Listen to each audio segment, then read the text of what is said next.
Assalamualaikum warahmatullahi wabarakatuh. Apa kabar Anda sekalian? Ketemu kembali dengan Bunda Salbia Siregar dalam pelajaran sejarah kebudayaan Islam. Ananda, kita ketemu di Kamis tanggal 20 dalam materi dakwah Rasulullah periode Mekah. Ananda, mudah-mudahan walaupun kita tidak bisa bertemu secara langsung karena masih ada masa pandemik, mudah-mudahan kita semuanya dalam keadaan sehat walafiat dan selalu dalam lindungan Allah Subhanahu wa taala. Oke Ananda, sebelum Bunda melanjutkan materi ini, Bunda akan tayangkan video yang menceritakan tentang kelahiran Rasulullah SAW sampai beliau menerima wahyu yang pertama. Dan setelah Ananda mengamati video tersebut, Bunda menginginkan Ananda dapat merangkum dari hasil video yang Ananda amati dan dituliskan dalam sebuah kertas. Dan hasilnya kirimkan paling lama hari Sabtu. Dan bila Ananda tidak paham dari hasil pengamatan video yang Ananda amati, Ananda boleh buka buku Sejarah Kebudayaan Islam kelas 7 halaman 5 sampai dengan 6. Atau boleh WA ke Bunda secara langsung. Assalamualaikum warahmatullahi wabarakatuh. Kisah Nabi Muhammad Sallallahu Alaihi Wasallam. Lahirnya Nabi terakhir. Ribuan tahun lalu, Mekah hanyalah sebuah lembah di tengah padang pasir, tempat persinggahan para kafilah dagang yang kemudian diubah menjadi sebuah kota di masa kekuasaan Nabi Ismail alaihi salam. Kota Mekah juga menjadi saksi atas lahirnya Khatamul Anbiya, penutup para nabi. Beliau adalah Muhammad bin Abdullah. Nenek moyang Nabi Muhammad bernama Hashim bin Abdul Manaf. Saat Hashim berkuasa, kota Mekah terkenal dengan pusat perdagangannya yang makmur. Tidak ada yang dapat menyaingi kemampuan berdagang masyarakat Mekah pada saat itu. Namun sayangnya, kehebatan masyarakat Mekah dalam berdagang tidak sebanding dengan kebiasaan jahiliyah yang sering mereka lakukan. Hei, lihatlah burung itu. Sedari tadi ia terbang di atas kepalaku, lalu berbelok ke arah kiri. Nenekku pernah berkata, jika burung itu berbelok ke arah kiri, maka kau akan tertimpa sial. Benarkah ucapanmu? Ya, tentu saja. Menurut kepercayaan masyarakat jahiliyah, jika burung itu berbelok ke arah kanan, maka nasib baik akan datang. Begitupun sebaliknya. Orang-orang Arab pada masa jahiliyah sangat percaya pada tahayul. Kebiasaan jahil lainnya adalah tentang penyembahan berhala. Awal mula penyembahan berhala di kota Mekah ketika seorang bernama Amr bin Luhai membawa sebuah berhala besar bernama Hubal dari Syam. Lalu diletakkan berhala Hubal itu di sekitar Ka'bah dan ia menyuruh orang-orang menyembahnya. Ayo cepat, bawa kemari minumannya. Kerongkonganku rasanya kering sekali. Sabarlah sebentar kawan. Bagaimana kalau kita berjudi sambil minum-minum? Tawaranmu sungguh menggiurkan. Tentu aku tidak bisa melewatkannya kali ini. Hei, kamu yang duduk di sana, panggil para penari untuk menghibur kami.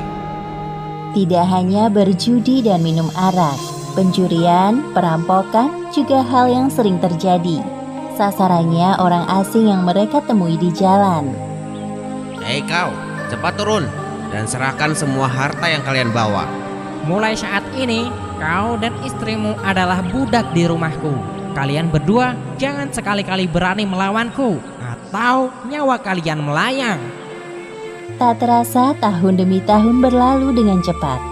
Kepemimpinan Hashim digantikan oleh pemimpin yang lebih muda dan berkompeten di saat usianya telah lanjut.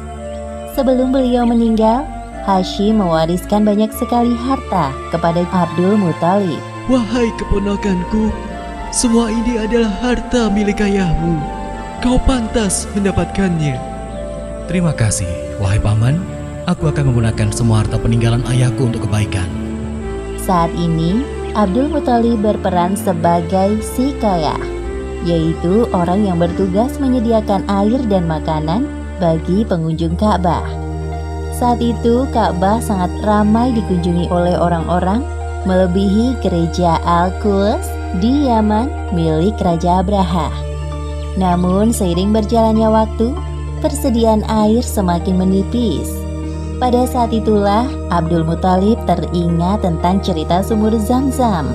Banyak orang mengatakan bahwa sumur Zam-Zam telah tertimbun tanah ratusan tahun yang lalu, jadi mustahil jika ditemukan. Sepertinya aku harus menemukan sumur Zam-Zam itu. Apalagi tugasku sekarang sebagai si Khoya. Kemudian beliau memanggil salah satu putranya yang bernama Harits. Wahai Harits, anakku, kemarilah. Dapatkah engkau menemaniku mencari sumur Zam-Zam yang telah tertimbun tanah ratusan tahun lamanya itu? Baiklah, dengan senang hati aku siap membantumu mencari sumur Zam-Zam itu, wahai ayah. Abdul Muthalib dan Harits berpencar dalam menggali di beberapa tempat, namun tidak ada hasil. Wahai ayah, apa mungkin sumur Zam-Zam benar-benar telah lenyap tertimbun tanah? Wahai anakku, kalau kita bersabar, Allah akan memudahkan pencarian kita. Orang-orang yang melihat perbuatan Abdul Muthalib dan Harits hanya bisa mencemooh. Wahai Abdul Muthalib, mengapa engkau mengerjakan perbuatan yang sia-sia? Sumur itu telah lama hilang tertimbun tanah. Benar yang dikatakannya. Bukankah dahulu nenek moyang kita, Mudzaz bin Amr, pernah mencari tapi juga tidak berhasil? Sudahlah, biarkan saja dia. Lagi pula kita telah mengingatkannya. Abdul Muthalib terbangun dari tidurnya karena mendengar suara. Ia seperti mendapatkan petunjuk tentang keberadaan sumur Zam-Zam dalam tidurnya. Keesokan harinya, dengan penuh semangat, Abdul Muthalib dan Harits kembali menggali di antara berhala Isaf dan Naila. Tiba-tiba air memancar. Ayah, lihat, ada air. Alhamdulillah, ayo Harits, gali terus. Sekarang, dengan diketemukannya sumur Zam-Zam, Abdul Muthalib tidak khawatir lagi untuk memenuhi persediaan air dan keperluan bagi pengunjung Ka'bah. Hari demi hari berlalu, Abdul Muthalib merasa kewalahan dalam mengemban tugasnya sebagai siqayah. Untuk itu beliau bernazar. Ya Tuhan, andai saja aku punya 10 anak laki-laki yang dapat membantuku, pekerjaan ini akan terasa lebih ringan. Jika engkau berkenan mengabulkannya, akan aku persembahkan untukmu 1 orang dari mereka. Ternyata takdir menentukan bahwa Abdul Muthalib memiliki 10 anak laki-laki. Saat mereka dewasa, dilakukan undian. Setelah diundi beberapa kali, nama yang muncul selalu sama, yaitu Abdullah, si anak bungsu. Wahai anak-anakku, sebenarnya hal ini sangat berat untuk aku lakukan. Tapi aku telah terlanjur bernazar. Sebenarnya tidak sampai hati, Abdul Muthalib mengatakan tentang nazarnya kala itu. Wahai saudaraku, jangan engkau lakukan itu. Batalkan nazarmu dan meminta ampunlah kepada Tuhan Hubal. Lalu apa yang harus aku persembahkan sebagai ganti dari Abdullah? Kalau engkau dapat menebusnya dengan harta, maka berikanlah itu kepada berhala agar mereka tetap berkenan kepadamu. Menurut kami, itu keputusan yang terbaik. Setelah melakukan perundingan cukup lama, diputuskan bahwa Abdul Muthalib harus menyerahkan 100 ekor unta sebagai ganti dari persembahan Abdullah. Abdullah adalah pemuda baik, sopan dan berwajah tampan. Banyak gadis-gadis Mekah yang tertarik dengannya, apalagi ketika mereka mendengar bahwa nyawa Abdullah setara dengan 100 ekor unta. Mendengar kenyataan bahwa Abdul Muthalib berencana menjodohkan Abdullah dengan anak dari Wahab bin Abdul Manaf, para gadis Mekah itu tentu kecewa. Allah Subhanahu wa Ta'ala telah menentukan jodoh Abdullah dengan Aminah, gadis yang memiliki nasab yang paling baik di kalangan suku Quraisy. Akhirnya mereka berdua menikah. Wahai istriku, musim semi telah tiba. Ini tandanya aku harus melakukan perjalanan dagang ke Syam. Pada saat itu, Aminah sedang hamil muda. Jika itu memang kewajibanmu, pergilah wahai suamiku. Meskipun sesungguhnya aku sangat berat untuk melepas kepergianmu. Simpan kekhawatiranmu, wahai istriku. Aku sekarang ini harus bekerja keras untuk calon bayi yang ada di dalam kandunganmu ini. Keesokan harinya, Abdullah berangkat bersama kafilah dagang yang lain. Aminah melepas kepergian suaminya dengan doa. Perjalanan dagang Abdullah berjalan lancar.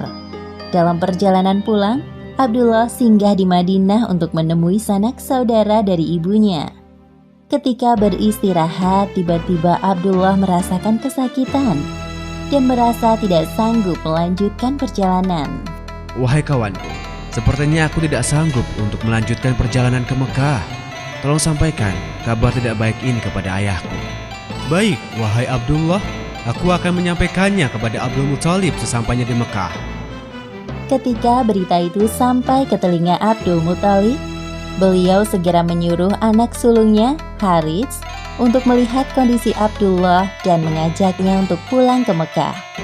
Namun setibanya Harits di Madinah, Abdullah telah meninggal beberapa saat sebelum kau datang, wahai Harits.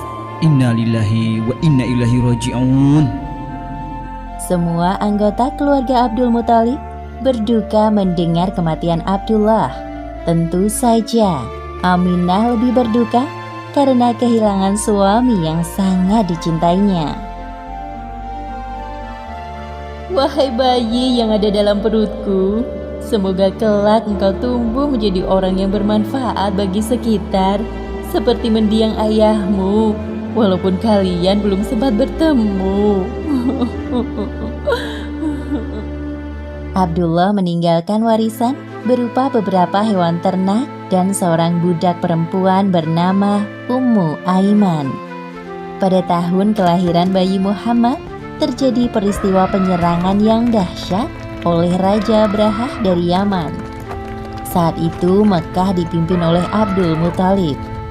Raja Abrahah berniat untuk menghancurkan Ka'bah karena merasa iri dan tersaingi dengan kemasyhuran Ka'bah. Namun Allah Subhanahu wa Ta'ala menggagalkan penyerangan Abrahah beserta pasukan gajahnya. Tepatnya pada hari Senin, tanggal 12 Rabiul Awal tahun 571 Masehi, Aminah melahirkan bayinya. Seorang bayi laki-laki tampan dan bersinar terang.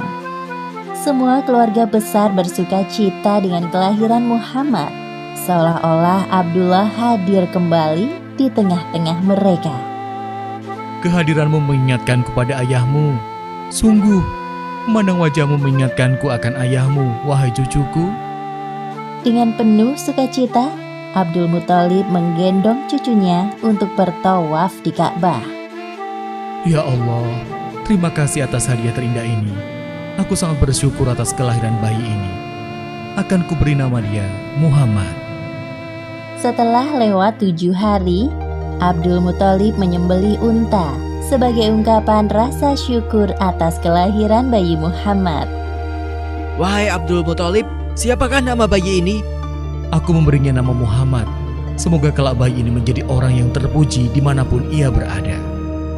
Aminah memandang bayinya dengan perasaan bahagia, seperti doa yang selalu ia panjatkan. Allah Subhanahu wa Ta'ala telah menakdirkan Muhammad menjadi orang yang berpengaruh dalam mengubah sejarah dunia. Seperti yang disebutkan dalam Al-Quran, Surat Al-Anbiya ayat 107. Dan tiadalah kami mengutus kamu, Muhammad, melainkan untuk menjadi rahmat bagi semesta alam. Demikianlah akhir kisah lahirnya Nabi terakhir, Muhammad Sallallahu Alaihi Wasallam. Beberapa hikmah yang dapat kita ambil dari kisah ini, diantaranya, pertama, kesabaran dan niat baik dalam melakukan pekerjaan akan dimudahkan oleh Allah Subhanahu wa Ta'ala, seperti tekad kuat Abdul Muthalib dalam menemukan sumur Zam-Zam untuk memakmurkan Ka'bah. Kedua, jangan terlalu lama larut dalam kesedihan, karena semua yang bernyawa pasti mati dan digantikan dengan generasi baru, seperti kelahiran bayi Muhammad yang menjadi penyejuk hati bagi keluarganya setelah kematian Abdullah. Wallahu a'lam bishawab.